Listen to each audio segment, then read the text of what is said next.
There's no other market research podcast that earned recognition in 2019 and 2020 as being named one of the best in the marketing research field. No other than this one podcast that earned that distinction, Research Business Daily Report. And by the way, we're also known as the research industry's only daily video blog. Enjoy this edition of RBDR and continue to watch us. And if you do and you like what you see, we hope you'll support our Research News Videos series. You can see on the screen right now where you can go to do that. And if you stay with us till the end of today's RBDR, well, we'll give you some more reasons to throw your support behind us. I'm Bob Lederer, now in my 26th year as a respected voice in market research.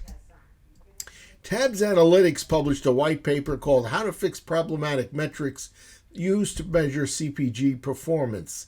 It summarizes that large and small CPG companies invest millions of dollars in collecting analytics data every year, and yet the impact on understanding and influencing sales at those organizations is somewhat less than expected. The reason, according to Tabs Analytics, is not what's wrong with the data, but has to do with a failure to fully leverage the analytics which can increase sales and market share. This white paper suggests that commonly used metrics can actually be counterproductive, leading to stunting of a company's growth. Now, the white paper we're going to talk about today and tomorrow focuses on 10 of those metrics. We're going to cover 5 today, and there'll be 5 more that will be reviewed tomorrow on Wednesday's RBDR. Market share is the first, and of course it's the portion of each business category that a single company controls. However, it is not a good sign of market performance according to the white paper because it assumes that one company's gain is always coming at the expense of another company and not the potential of overall industry growth. Thus, a business focused on sales will be misled if it singularly focuses on market share. What can you do about it? Well, identify benchmark competitors and examine your company's actual growth and relative growth versus those competitors. On to the second metric, sales per million ACV. In other words, how much revenue a product is generating relative to the company's total overall sales.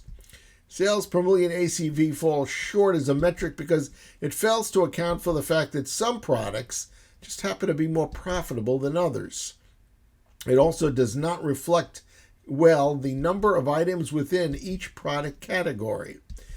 Any company can have more available stock of product, and that will result in a higher sales per million ACV than the competitors. Dollars per point of distribution happens to be a better approach, says the white paper. It also recommends 3 other metrics instead: sales per point of distribution, sales per equivalent SKU, and sales productivity index. On to a third prize metric, average weekly ACV. Now, this one is not totally reliable according to the white paper because it doesn't distinguish distribution of an item from velocity of an item, which is particularly problematic, it says, in the HBA, drug channel, and some food items. The result, distribution, can be understated at the same time that velocity of the product is overstated.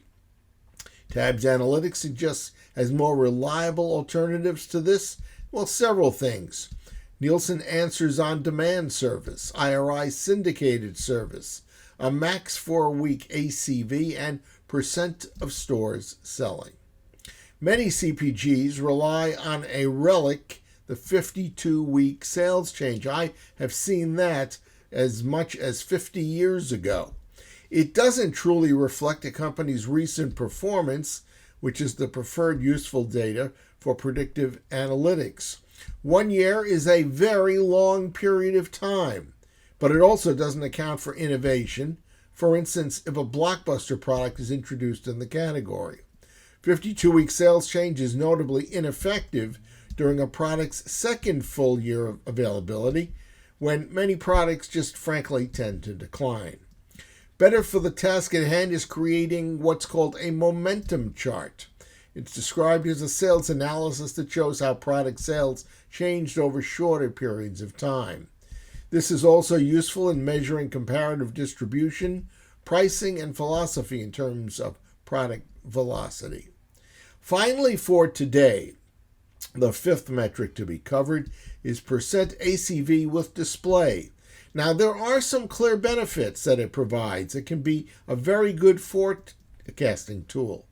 And if the percent ACV with display is above the percent ACV without display, well, this is a great indicator of the value of the sales promotion behind it. And yet it is viewed as inaccurate because of its very small sample. It tends to underreport actual display levels.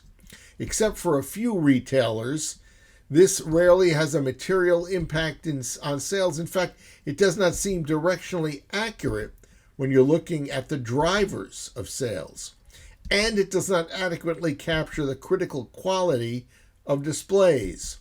Now, as I said, we're going to complete this white paper's 5 other problematic metrics on RBDR tomorrow, so don't miss it. That's a wrap on today's Research Business Daily Report. And for today, as we look forward to tomorrow, we thank you for viewing and hope that you'll come back to us tomorrow, because we strive to push RBDR viewers with a news item, an insight, or a commentary that they won't find anywhere else. Today, it was the Tabs Analytics CPG Metrics white paper.